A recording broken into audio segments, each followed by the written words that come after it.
Hey Darren, how are you doing? Good. How are you doing? I'm doing fantastic. Thanks for asking.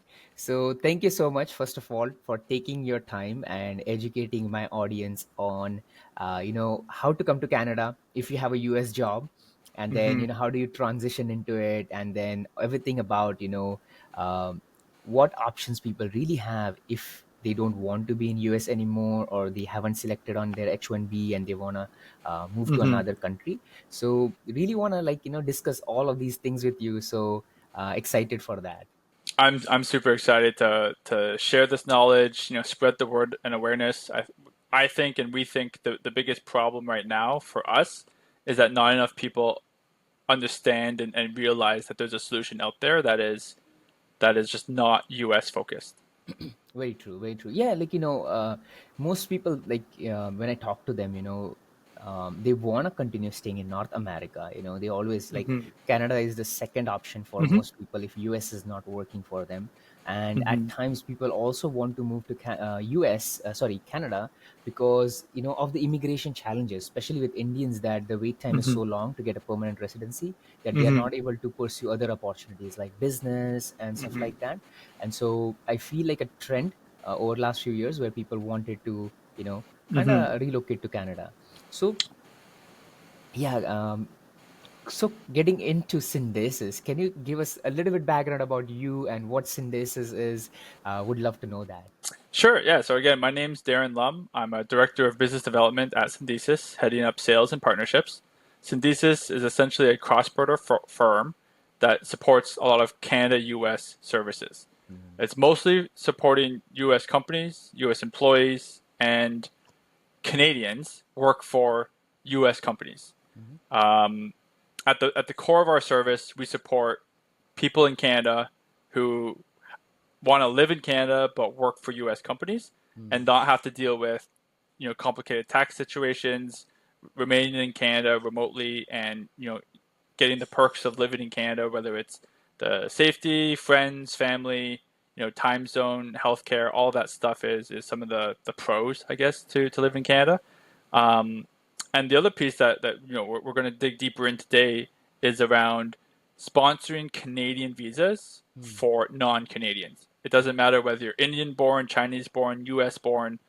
We can sponsor all different types of Canadian visas Okay. that are eligible for a lot of folks that are not typically eligible for some of the standard visas out there. Okay. Okay. Got it. Makes sense. So, if we were to, let's say, Darren, what would be the first step? So let's say, I'm on my third attempt of H1B right now, Mm-hmm. and I'm seeing that, hey, I have one more chance, and I'm not too sure anymore because Mm-hmm. hey, there are other options, obviously, of staying in Mm-hmm. US, like day 1 CPT and stuff like that. But Mm-hmm. some people don't want to go back to school, they don't have the Yeah, money to go back to school. yeah. It's And so expensive. it's more studying, Personal it's the life, headache. family Yeah. life, work, school. It gets very difficult as well and tiring. So there's two things that someone would need to do if they're Hmm. on their last try of the H1B for 2025. The first thing is to start looking at different alternatives, Hmm. including synthesis and the ability to move to Canada, receive an open work or not an open work permit, but to receive a work permit and Hmm. work remotely for your company. Okay. That's what we do. But there's probably three, four, maybe five other, feasible options that all have their own pros and cons. The second thing you need to do is identify someone within your organization that understands your situation or at least Hmm. can understand it. You know, start to foster that relationship and see them as a champion that will help you, navigate, I guess, HR politics at whatever company you're at. Got it. You yourself, an individual themselves saying, "Hey, I really need your help." HR, can you do this? Is not as effective as Very a true. third person with seniority, some level of seniority in the company that's higher than yours, to say, "Hey, look, this person's very valuable."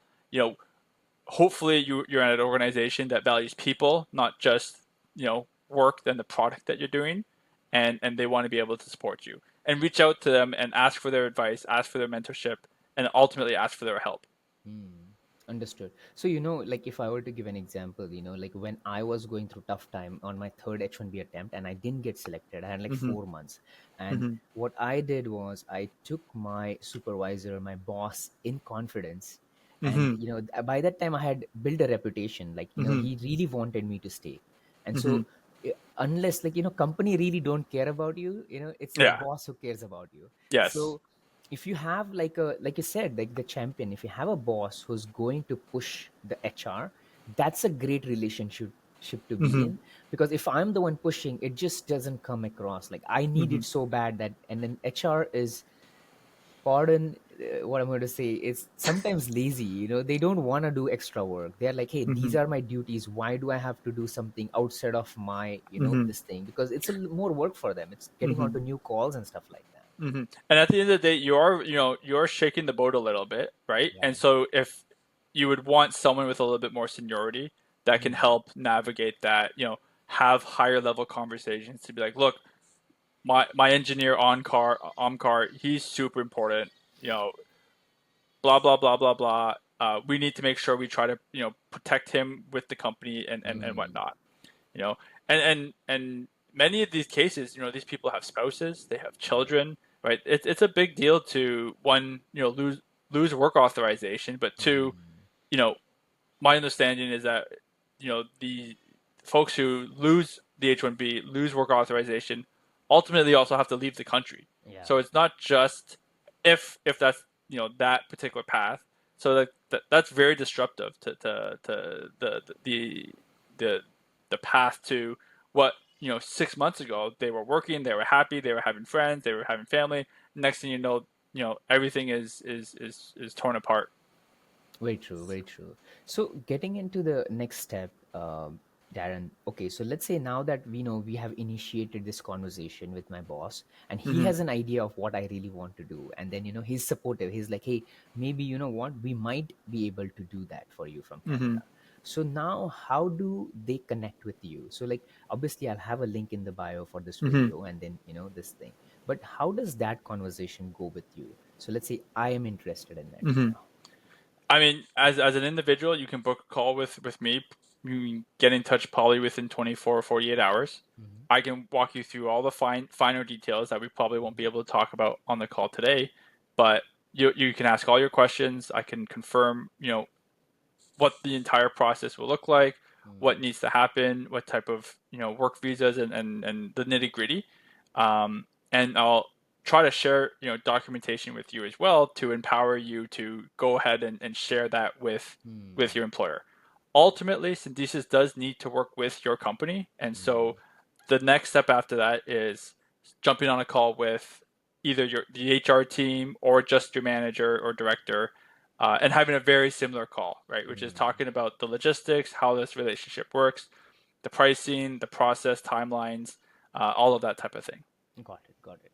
So okay, so that now that that is established, can you tell me who is actually qualified for this? I know not Yeah, everyone is qualified, but yeah, you know, so who in US can actually call you up and then you can work yeah. with them? So the immigration channel that is the most flexible that we sponsor is something called Global Talent Stream, Mm, GTS. mm, Okay. This is eligible for all nationalities, and there's no quotas and there's no limitations around it. okay. There's three major criteria that someone needs to have in order to qualify. Mm, The first is that you have either some sort of traditional education that is mm, in technology, whether that's computer science, whether that's business systems, informatics, the list can go on and on. UX, UI, which is a little bit like non-tech, but it's still mm, related to tech, that would also be eligible. You can either have work experience or a technology degree. So it's one or the other, or obviously both. Uh, that increases your chances of having a high quality application. okay, The okay. second thing you need for this visa is a minimum salary of about $60,000 to $65,000 USD. Okay. Okay, minimum. So if you make 100, that's fantastic news, right? Yeah. If you make 200, you're, you're crushing it, right? Yeah. If you can make as much as you want, but the minimum is between 60 and 65,000. It Got depends on the role. It depends on the location that you're trying to move to in Canada, it. and a few other factors. But those are the two major factors that determine the exact minimum that is required for the visa. The Okay. third and the last thing you need for this visa is a company willing to sponsor you. So Hmm. as an individual, you cannot just apply for it and think that you're going to get it and then you can go find jobs. You need a company to basically have a job offer ready for you and apply for the visa in conjunction with yourself for it. So it's kind of like a double-sided visa where you need both the company Hmm. and the candidate is qualified. Those are the only things. It's there's no age restrictions, there's no language tests involved, there's no proof of funds or anything like that. Nice. It's the work experience slash degree, the minimum salary, Hmm. and a job offer from a Canadian company that is eligible for Global Talent Stream. Okay. Okay. Okay. Got it. A Canadian company, you said. Canadian company, and Okay. Synesis is a Canadian company. Perfect, perfect. So, Okay. you really like, okay. So that means, if I were to look at the structure now, I Mm-hmm. would say, your US employer is on the top. That Mm-hmm. then, then they employ Synthesis in Canada. So like they have a contract with you, Mm-hmm. and then you employ that employee, but he's still working. He or she is still Yeah. working for the US company, but Exactly. you and the employee are in Canada. So Correct. got it. Yeah. And so, all the payroll and everything will come through you then. Exactly. We build the company pays us, we pay the employee. We don't garnish any salaries or anything like that. So again, if you're making 100,000 USD, on an annual basis, you're getting 100 USD in Canada in Canadian Hmm. dollars, subtracting taxes, whatever that amount is. We layer on a standard monthly fee, and the company pays that as well. Got it, got it. And it's not too expensive as far as I remember from Mm-hmm. the last time, and then people can definitely talk to you those details on the Mm-hmm. this thing. So okay, so let's say now that I have found out that I qualify, and then we also have started this conversation with the Mm-hmm. manager and the HR, and the Mm-hmm. process has really started. Now, once this has started, Darren, how fast can I be in US? So let's say Yeah. 1st August I start the conversation with you. How fast can we do it? I don't like, maybe like a Yeah. fastest and then medium, like average Yeah. time frame I would love to know. 1st of August, if we've already had a conversation with the company and let's say like we're starting to move forward, Hmm. you as fast as Canada works, you could probably be in country before the end of the year. Okay. That's 5 months. 5 months. Definitely before the end of the year. The immigration process itself Hmm. after you apply takes between 60 and 80 days. Okay. Okay, it does take 1 or 2 weeks, depending on the employee, to gather all the documents they need in order to Hmm. apply. So they need some reference letters. They may need to show transcripts if and they need to prepare some resumes and some certifications and things like that. And that's just not well, for me, I have that stuff on my Dropbox, but maybe Yeah. that's hidden somewhere that you have to go find for some other places, and it takes a couple days to find. Yeah. Yeah, true. The other thing I forgot to mention is that the success rate of this visa for both us and generally most companies in Canada Hmm. is 100%. Okay. Okay, Wow. there's no guarantee, but most companies, or I don't know about other companies, but Synesis works with some of the best immigration lawyers that we know, Hmm. and they will only move forward if they believe that the application itself is going to be a good fit. Got it. And once we know that it will be a good fit, it will be roughly 100%. We've never failed in the last 5 years of sponsoring these visas, and Nice. we do about 30 to 50 every single year. Okay. Makes sense. It makes sense. Okay, that's incredible. So, okay, all right. So now that we know, if you qualify, there's a very good chance you are going Yes, to get very this. good chance. Got it. Okay. So now the next question, Darren, I have for you. Let's say, because usually these people are in like crunch time, right? They Mm-hmm. are like, hey, we want to get to US because my H1B didn't get selected. Mm-hmm. So now they are in US. Now how sorry, now they are in Canada, and now, like, let's say, they are going to work from Canada, but their company is still going to continue applying for their H1B, Yes. because their eventual goal is to get back into Mm-hmm. US. So how does that work with Synthesis? do we have any contracts that they need to follow? Like you have to work for a certain amount of time Yeah, we before do it have a ends? minimum of 6 months, and Okay. that usually does not have a major issue Okay. because, as most people know, if you are contracting now and most people will move around between August and January or Mm-hmm. February, and they will start work in Canada during that time frame. If they receive the H1B in April, Mm-hmm. the H1B is active typically in November. October, So that's November. already been almost a full year, Yeah. right? Uh, so that typically it's not an issue. And again, the this is more of a company situation to be worried about. But if there's a termination or some sort of reduction of force, that kind of contract language still applies. But again, Mm. they should kind of know, a 6 to 12 month horizon whether or not someone's gonna, be a strong performer or whether there's any sort of budget problems for that team member, and they probably wouldn't pursue it at that time if that's the case. So we don't typically run into this scenario very often. Okay, got it, got it. I'm glad you brought it up. Is there a worst case scenario for an employee? Like, okay, let's say they are terminated. Do they Mm-hmm. have to leave Canada, or they can still find employment in Canada? How does it So work? Yeah. it's a good question. If they are terminated, they don't have to leave Canada. They Okay. can remain in Canada for as long as the work visa, which is typically 3 years. Oh, Okay. okay. The work permit is something called closed, which means first they can only work and live in the location that the work visa has been applied for. Okay. So that's identified as we apply for the visa in the beginning. Okay. Synesis would do everything we can do in order to find you a new role within Mhm. our network because Okay. it would be quite easy to sponsor the visa because it's already active still. Got it. But let's say you're in Toronto and you meet someone at Amazon that really wants to hire you, Hmm. and the small hurdle is that the Amazon would have to reapply for the same visa Hmm. because it is technically a closed work permit. Hmm. Hmm.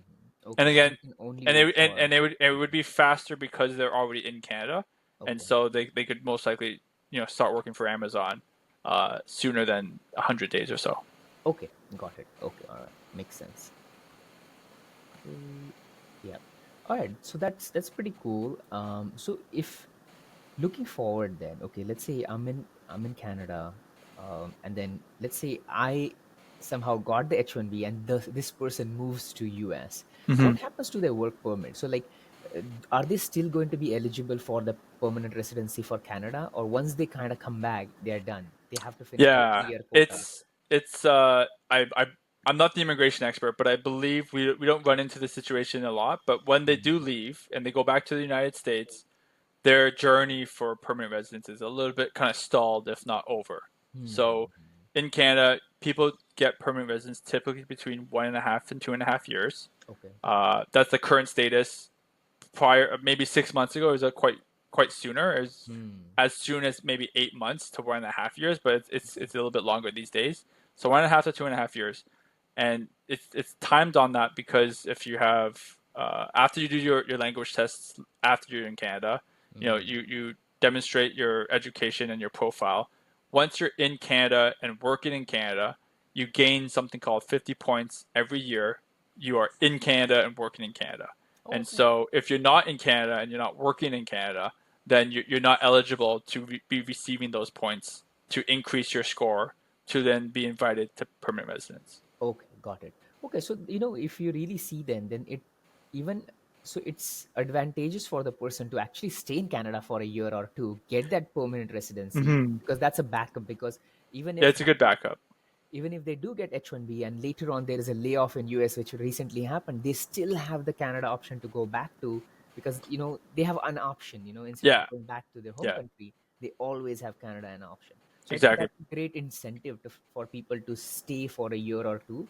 And then they Mm-hmm. can also do something called an consular H1B, which doesn't get activated the same year. You can activate it whenever you want to activate it. Mm-hmm. So Mm-hmm. I think that's really great, Darren. um, I think you have answered a lot of my questions. I don't have any doubts anymore. I kind of understand. But is there anything else you want to cover for our audience? There was one thing I want to also share. We talked about H1B as kind of the main problem. Yeah. This Canadian, I want to reinforce that this is a Canadian visa.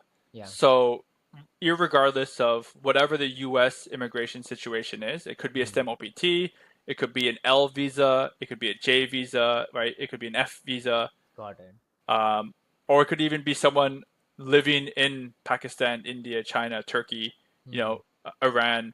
All of those people would also be eligible to for this program as well, right? Okay. It's not only for people in the U.S. It's also for potential contractors abroad, anybody but that's interested in moving to Canada. Okay. Okay. Okay. So hold on. So what you are saying, Darren, is you don't have to be an employed by US company. You can be employed from an, let's say, Indian company, work from Canada through Synesis. All you need Correct. to make sure is you're getting paid 60 to 65 grand a year. Correct. Correct. Oh, that's not bad actually. And now I look at it because it's a great way to get permanent residency very quickly. Mm-hmm. Because you're not using it for that, but then I think that's a great platform because let's say you are working for your own enterprise as well. You can Mm-hmm. work from Canada for it as an Mm-hmm. employee of the business. You just Mm-hmm. have to go through Synthesis then. Exactly. Yep.